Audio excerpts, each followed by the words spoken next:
No Acre são 7 horas e 14 minutos. Já estamos de volta com o terceiro bloco do Bom Dia Rio Branco. Hoje, sexta-feira, 27 de setembro. Gostaria de agradecer sua audiência, sua companhia. Você que está chegando agora, todas as informações, tudo que já foi exibido no primeiro ou segundo bloco do Bom Dia Rio Branco, você vai poder rever acessando o site www.oriobranco.net.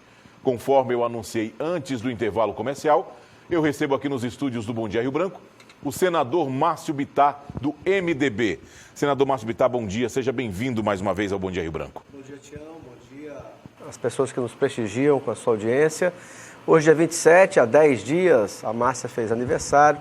Ainda mandar um beijo, um abraço para minha esposa, que está nos assistindo. Abração também para a dona Márcia Bittar. Obrigado, Tião. Senador, eu já começo falando com o senhor sobre segurança pública. O Acre foi tido como um dos estados mais violentos. Rio Branco, uma das capitais mais violentas do país. Agora, dados da Secretaria de Segurança dizem que houve uma redução na violência pública do estado. Aí eu lhe pergunto, pacote anticrime, essa situação toda que está sendo tratada no país, lá em Brasília, para combater o crime no Brasil, o Acre como é que fica?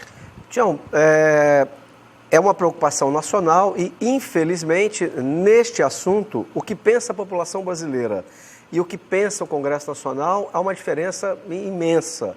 Qualquer pesquisa que você faça constatará, ao longo de muitos anos, que a população ela quer que o estuprador, o assassino, mofa na cadeia. E é o que eu considero correto. E os países que dão segurança às pessoas, eles tratam o crime e o criminoso com muito mais rigidez do que o Brasil. Só que quando você vai para o Congresso, no Congresso, a maior parte dos congressistas já pensam diferente. Eles, no frigir dos ovos, como dizia meu pai, há no Congresso uma tolerância muito maior com o crime e com o criminoso. Por exemplo, no pacote do Moro, o único projeto que até agora foi relatado, aprovado em uma das casas e foi para outra, é o que eu relatei. O crime do Caixa 2, que é um crime gravíssimo, porque deturpa o processo eleitoral, corrompe o processo que se institui prefeito, governador, presidente, vereador, deputado estadual, federal e senador da República. Os outros, nenhum mais, o único que avançou é o que eu relatei. Os outros que estão no Senado ainda estão no Senado e na Câmara a mesma coisa. Aliás, ao contrário, eu falei na tribuna do Senado essa semana e fiz uma crítica à Comissão Especial da Câmara Federal, que a meu juízo ela andou para trás. Por exemplo, a comissão acabou julgando que a prisão em segunda instância, que é uma possibilidade, ela julgou contra. Quer dizer, veja, quando o sujeito, na segunda instância, quando você é julgado, se foi por estupro, assassinato, enfim, um crime independente, o mérito já acabou. Dali para frente, não vai mais dizer se você é ou não assassino, se você é ou não estuprador, isso já está resolvido. A única chance, a partir da segunda instância, de você ser absolvido, é se tiverem cometido erros no processo, mas não mais no mérito. Então não há razão para que a partir da segunda instância a pessoa já não comece a cumprir a pena. E se isso virar lei, você tem milhares de pessoas que foram condenadas na Lava Jato, em segunda instância, que podem ficar soltas no meio da rua. Quer dizer, gerando uma imensa decepção. Mas você não acha que a Lava Jato, a questão da Lava Jato é outro caso? Foi colocado... Tem muita coisa surgindo que talvez assim coloque até em xeque a credibilidade, o trabalho que foi feito. Não coloca nada, Tião. Qualquer pessoa que está nos assistindo sabe muito bem que houve um assalto no Brasil, o Lula era o comandante dele. Não, contra a corrupção, isso é fato. Agora, contra os procedimentos. Veja bem, não confundir as coisas. Olha só. Então, assim, você me fez uma pergunta e você tem toda a razão. Eu lamento profundamente que o Congresso Nacional ele seja muito mais tolerante com o crime e com o criminoso do que a sociedade quer. E nesse caso, a sociedade é que tem razão. País que você, a tua família, anda mais despreocupado, são países que descobrem o assassino e punem, o que não acontece no Brasil. Então, eu espero que agora que a reforma da Previdência praticamente já é fava contada, está tudo já combinado, tudo acertado, falta cumprir tabela. Vai ser aprovado? Vai ser aprovado, está tudo acertado, combinado no Senado e tal, mas é cumprir prazo. Pois bem, então eu espero que agora o governo e o próprio juiz Sérgio Moro tenham condições de se concentrar nisso e desenvolver campanhas nacionais. Eu acho que nós vamos ser mais acelerados no Congresso Nacional se houver uma percepção e uma pressão maior da sociedade sobre este tema. Agora, no que diz respeito, por exemplo, a erro de conduta, eu sou aquele que entendo que há uma estranheza num movimento que quer a CPI do Judiciário, que eu não assinei, porque ela... E por que o senhor não assinou? Primeiro porque há uma dúvida jurídica imensa se o Congresso tem poder para fiscalizar o Judiciário. Tem um colega senador, que é um dos melhores juristas de Minas Gerais, ele fez uma fala baseada juridicamente que é irrefutável. Então, você cria uma CPI contra o Supremo Tribunal Federal, provavelmente vai ter gente que vai entrar no próprio Supremo considerando inconstitucional. Aí você convoca o ministro do Supremo Tribunal Federal. Ele não comparece. Se ele comparecer, é um linchamento. É um linchamento. Aí ele não comparece. Aí você entra reclamando para que a justiça o obrigue a ir. Quem é a justiça que vai decidir se ele vai ter que ir ou não? O próprio Supremo. O próprio Supremo. Então, uma crise... É um desgaste, vira um desgaste profundo. Veja, eu, como sou senador, eu tenho a obrigação de não ser folha seca ao vento. Eu não posso ir de acordo com o humor do momento da opinião pública. Eu tenho obrigação de se entender que esse troço não vai dar certo e vai causar uma grande frustração e não vai chegar a lugar nenhum e vai piorar as relações. Eu tenho a obrigação de seguir a minha consciência, mesmo que esse movimento me critique nas redes. É paciência, é o ônus. Agora veja que contradição. Esse sentimento, que é compreensível, porque eu também identifico no Supremo Tribunal Federal um monte de coisa que eu acho horroroso. Horrível, o absurdo. Supremo Tribunal Federal há 3 semanas, eu critiquei na tribuna do Senado, ele anulou o caso do Bendini. Quer dizer, quando ele anulou o caso do Bendini, de certa maneira é uma porta aberta para anular outros, da própria Lava Jato. Claro. Agora, outra questão, e aí é uma contradição. Veja, esse sentimento popular que eu entendo e faço parte dele, o que ele quer? Ele quer que puna o abuso de autoridade, não é isso? Então, como é que esse mesmo sentimento acabou sendo contra a lei que nós aprovamos, que pune o abuso de autoridade? Existem contradições. Então, é uma contradição, né? Agora, veja, eu sou senador, então eu tenho obrigação, eu estou sendo pago para isso, para estar lá, para estudar, a população não, está trabalhando de manhã, filho, tem outras ocupações, mas eu não, estou lá. Então, o que nós temos que coibir é o abuso de autoridade do Supremo Tribunal Federal, de um deputado, de um senador, de um prefeito, de um governador, que é a lei que nós aprovamos. Quer dizer, todo o poder é feito por seres humanos e eles podem falhar. E não é apenas, as pessoas sempre dão um exemplo, com um poderoso. Não, tem milhares de pessoas que sofrem abuso de autoridade, que são anônimos. E é preciso que haja uma forma de que veja, um juiz, ele tem um poder, um delegado, de colocar você na cadeia, claro, de cercear a sua liberdade, que é o segundo bem mais precioso que você e eu temos. Então, é preciso que eles, que têm esse poder, que é um poder imenso, se acautelem, tomem um pouco mais de precaução. Eu conheço, talvez você também conheça pessoas que foram parar na cadeia 1 ano, 1 ano e meio, e hoje não tem processo. Quer dizer, quem vai pagar isso? Então, o que era preciso no Brasil? Era preciso ter uma lei que alertasse as autoridades, de vereador, a deputado estadual, a presidente da República, a juiz, a desembargador, que se ele cometer abuso, ele pode ser punido. Ora, ninguém pode estar acima da lei e do bem e do mal. Não pode e não deve. Agora, lá, quanto à Lava Jato, é óbvio, ela foi feita e é feita por seres humanos. Então, é óbvio que nesse caminho, um ou outro deu uma exagerada. Agora, vamos combinar. Está claro e evidente, todos nós sabemos que tudo aquilo aconteceu. Claro, isso aí é mais claro do que a luz do dia. Senador, o senhor falou agora há pouco da reforma da Previdência e disse que será aprovada, acredito eu, e o senhor já se colocou aqui outras vezes, que é totalmente a favor da reforma da Previdência. Aí muitos questionam que é um retrocesso, que tem muita perca para o trabalhador brasileiro. Conversa mole. Não tem? Conversa mole para banho dormir. A esmagadora maioria da população brasileira, 90 e tantos % da população brasileira, já ganham 2 salários mínimos, elas não são sacrificadas em nada. E essa população que paga, que recebe mais de 90%, não recebe 2 salários mínimos. E ela, para se aposentar, já ultrapassa 60 anos de idade. Porque ela é a sacrificada. Por quê? Porque ela passa períodos sem ter a carteira assinada. Então, para ela somar o tempo, ela já passa de 60 anos.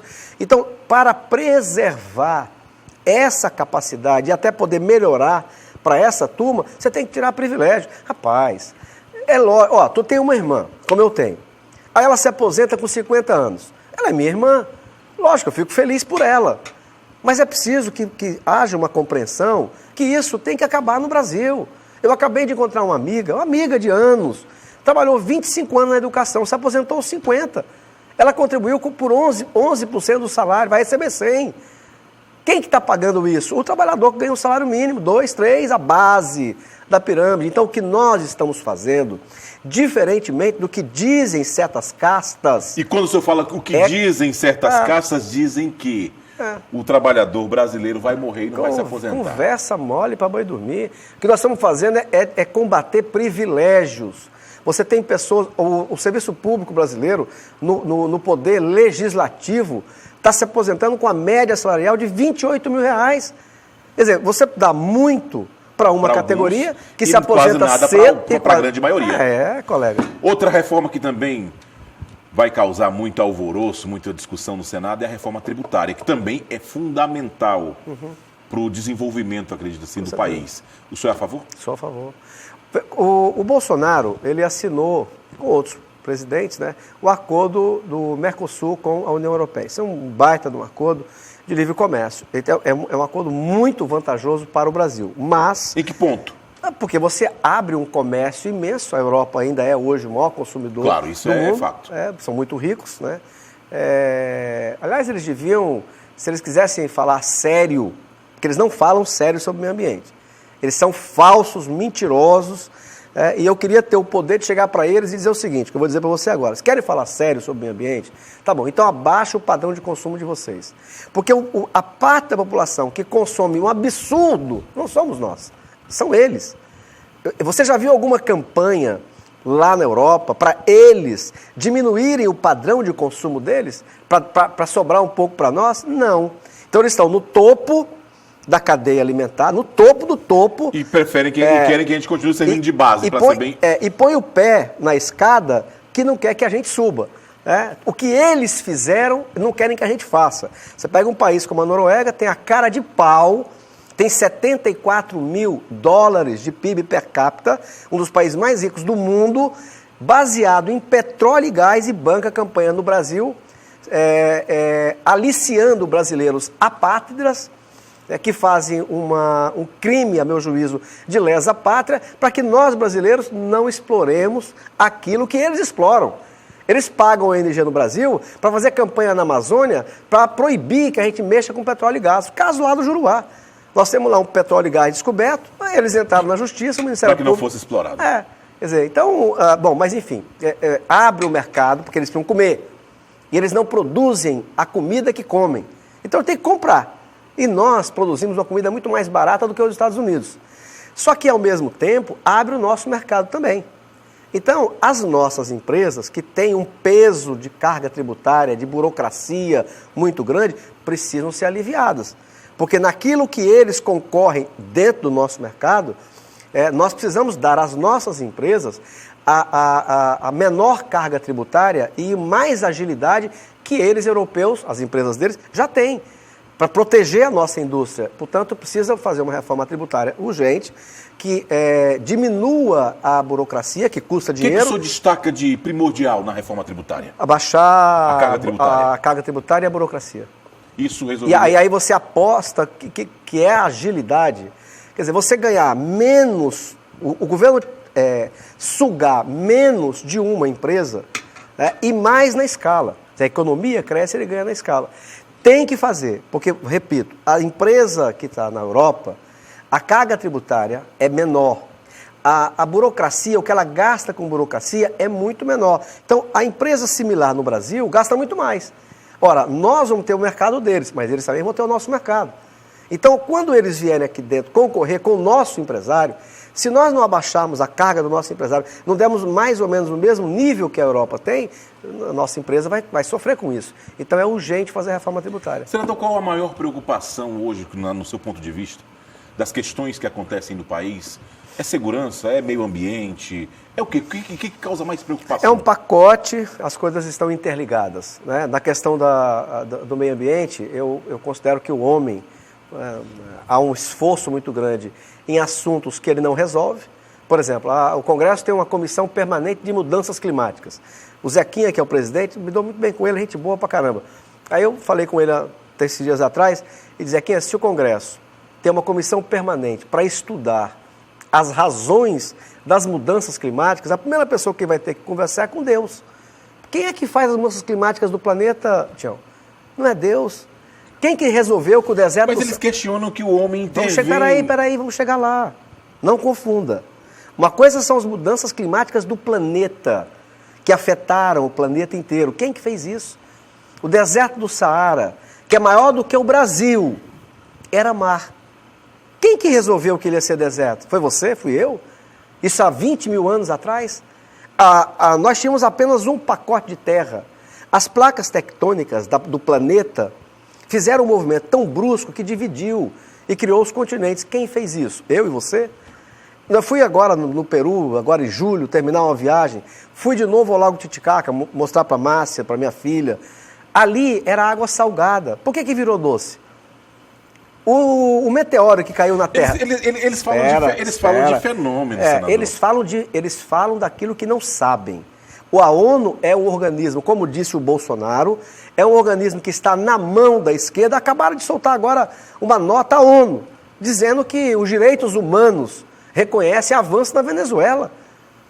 O Che Guevara foi naquela ONU, foi lá, reconheceu que mata, que trucidavam, que botavam no paredão e ninguém se espantou. Agora, o Bolsonaro vai lá e diz aquilo que ele disse na campanha inteira, aí a Globo se espanta. Ué, você quer o quê? Que o Bolsonaro mude, vista-se de Fernando Henrique Cardoso, que eu acho que queria ter nascido na Europa e não no Brasil, e mude o discurso?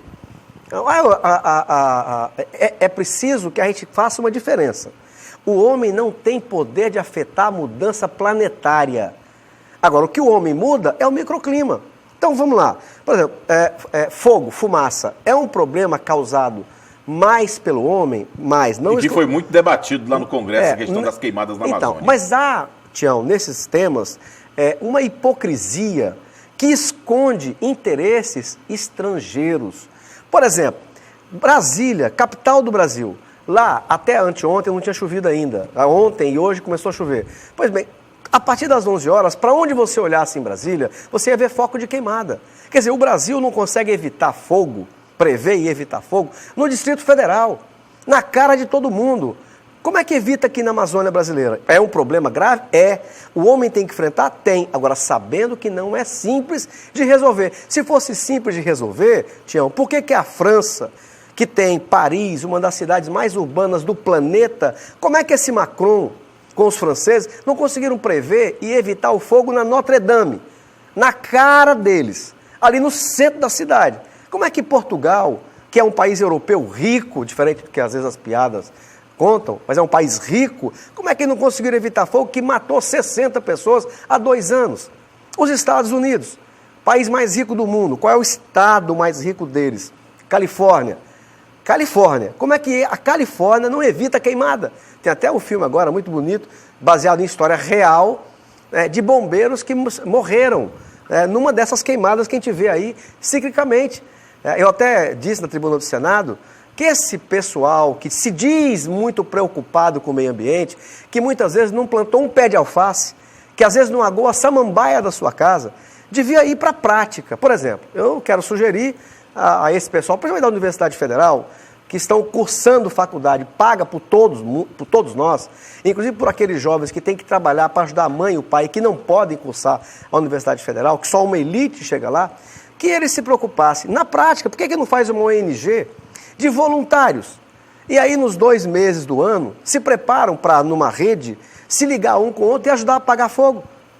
Vamos para a prática.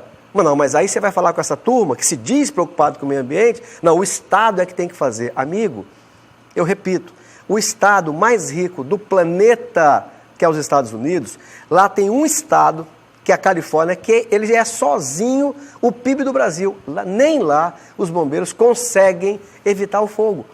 Então, é um problema que tem essa dimensão. E quem é a França? Quem é a Europa para dar pitaco aqui dentro? Que transformou a sua vegetação natural em quase 100%, para dar pitaco aqui que tem 66%, do jeito que Cabral descobriu. Ora, então o Bolsonaro não está correto nisso? O ministro Ricardo Salles não está correto? Está. E quem está na outra mão são, no geral, você tem uns inocentes úteis, né? Sempre tem, mas você tem por trás desses inocentes úteis, você tem um interesse grande, financeiro, e de ONGs que viviam aqui com o dinheiro da Noruega, tá? Trabalhando no Brasil contra o nosso interesse, defendendo o interesse norueguês. E isso tinha que acabar. Aí o colega teu, até fui entrevistado agora, disse, não, mas o Brasil não pode não querer dinheiro. Lógico que o Brasil quer dinheiro. Agora, nós temos que tomar cuidado com qual dinheiro. De que forma? De que forma? O que será levado em troca, né? Senão, como diz a Márcia, minha mulher, nós vamos voltar para a época do escambo, né, que ficou muito famoso quando o Brasil foi descoberto. Os portugueses, a troco de espelhinho, levavam daqui ouro, pau-brasil. Né? Aí a Noruega chega aqui, recebe 7 bilhões e meio de isenção e deixa 1 bilhão e 100. Isso é negócio? Aí não é negócio para eles, né? Então isso Senador, uma vergonha para nós. O senhor está aí há quase um ano no Senado Federal. Se o senhor fizesse uma avaliação rápida desses meses que o senhor tem lá de atuação, o que o senhor destaca, o que o senhor está lutando, o que o senhor pretende lutar Tião, ainda? eu estou com 56 anos de idade e a vida vai ensinando a você lutar pelo que você acredita, mas ao mesmo tempo você aceitar o possível. Então, lógico que eu queria chegar ao final do ano com a reforma da Previdência aprovada, com a reforma tributária aprovada, eu queria ver um pacote de privatização audacioso sendo já realizado e tal. Enfim, só que a velocidade não é a que eu quero, é a possível. Mas eu estou satisfeito com a velocidade possível. No caso do Acre, por exemplo, eu posso dizer que eu participei desde o primeiro tijolo no processo de transformar emendas parlamentares em emendas impositivas. A minha mesa, a mesa que eu fiz parte, quando eu fui deputado federal a segunda vez, que começou a fazer da emenda individual a emenda impositiva.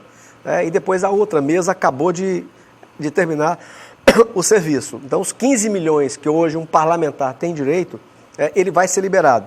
Não tem como não ser. Mas a emenda de bancada, que é muito maior, não era impositiva. E agora, nesses 8 meses de mandato, nós, a Câmara e nós, no Senado, terminamos esse trabalho. Então, pronto, para o Acre, o que significa isso? A partir desse ano, significa, como a economia não cresceu muito, não vai chegar a 300 milhões, vai chegar a 250, por aí. Mas são 250 milhões novos que vai entrar no Acre. E é obrigado. Mas há previsão de crescimento ainda. Não só a previsão de crescimento da economia brasileira, que já começou a dar sinais de melhora, como também a lei que nós aprovamos, ela previa, ela instituiu para o primeiro ano 0,80% do orçamento e a partir do segundo ano, que é o ano que vem, 1% do orçamento, que significa 25% a mais. Então, o nosso Estado vai passar a receber um incremento de 300 a 350 milhões de reais novos por ano, porque o primeiro ano pode liberar metade, no segundo ano outra metade, mas a partir do segundo ano você começa a receber esse valor, porque a metade do novo orçamento e a metade do antigo. Então, naquele ano, você vai receber esse valor. Então, o Estado vai receber um incremento de mais de 300 milhões por ano. A outra boa notícia é que a Petrobras, ela abriu mão de uma parte do seu monopólio. Ela aceitou que empresas privadas entrassem em parte do seu monopólio. E isso teve que pagar royalty, que é a cessão onerosa. Isso é só uma vez. Mas, de qualquer maneira, o Acre vai receber mais de 450 milhões de reais. É o governo do Estado, o Gladys Cameli. E já começa a receber agora. E as péssimas previsões, as menos otimistas, dão conta que daqui para o ano que vem recebe tudo. Então, são 450 milhões a mais que o governo do Estado vai receber. E as prefeituras todas, dos 22 municípios, também vão receber. Então, são notícias auspiciosas. Tanto do ponto de vista das emendas de bancada, quanto do ponto de vista da divisão dessa sessão onerosa do pré-sal. E o que nós estamos fazendo no Congresso Nacional apontam para que na virada do ano, o Brasil que vai dormir e que vai amanhecer dia 1º de janeiro de 2020, amanheça imaginando um sol do ano que vem bem melhor do que o que nós estamos vivendo hoje. Vamos lembrar, a farra com dinheiro público fez a maior recessão do Brasil dos últimos 30 anos.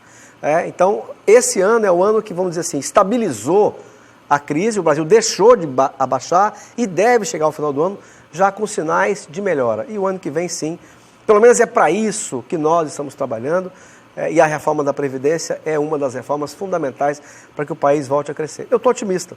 7h41. Eu conversei aqui com o senador Márcio Bittar, do MDB. Senador, obrigado por sua vinda e sucesso. Tião, eu que te agradeço e parabenizo mais uma vez a TV Rio Branco. Eu sempre disse isso, nunca é demais repetir. Eu sempre tive aqui, independente de épocas de governo, qualquer que fosse o governo e tal, eu sempre tive aqui, sou testemunha disso. O espaço aberto para poder dizer das coisas que penso e, obviamente, que as pessoas que nos assistem é que vão fazer o juízo de valor, aprovar, reprovar aquilo que a gente faz como homem público e está aberto à crítica, e à sugestão também. Muito obrigado a você, um abraço, fiquem todos com Deus, muito obrigado. Nada mais? Nada mais. Não, já falei no começo, termino. Há 10 dias a minha mulher fez aniversário, aproveito para mandar um beijo e desejar a ela que viva muito. Ela vai viver muito. Eu é que me cuido agora, ela me ajuda muito, né? Às vezes eu encontro com a turma, onde eu vou, né? Pô, você tá melhor, o mandato tá te fazendo bem. Eu falo, não, é a Márcia. O maior bem que eu tenho é a Márcia. E Tião, a Márcia que vai ao médico, aí me leva, insiste, vamos, marca para mim. Aí o homem vive menos do que a mulher no mundo inteiro, né? Em boa parte porque a mulher tem menos cerimônia, né? De ir ao médico, fazer exame e tal. A gente tem um pouco mais de cerimônia. Então, o que me ajuda muito, muito mesmo, é que ela vai e me puxa, né? E eu estou fazendo um monte de exame, né? Eu tenho que me cuidar, né? 56 anos de idade. Mas aparentemente você está bem. Obrigado, senador. muito obrigado. Um abraço para o senhor. Outro, fica com Deus. 7h42 e com isso eu termino o Bom Dia Rio Branco desta sexta-feira, agradecendo sua audiência e relembrando que outras informações você acompanha no decorrer da nossa programação ou no site www.riobranco.net. Se Deus quiser ir a ver adquirir, nós voltaremos na segunda-feira, a partir das 6h30 da manhã, ao vivo, com mais um Bom Dia Rio Branco. Tenham todos uma ótima sexta-feira, bom final de semana e até segunda, se Deus quiser.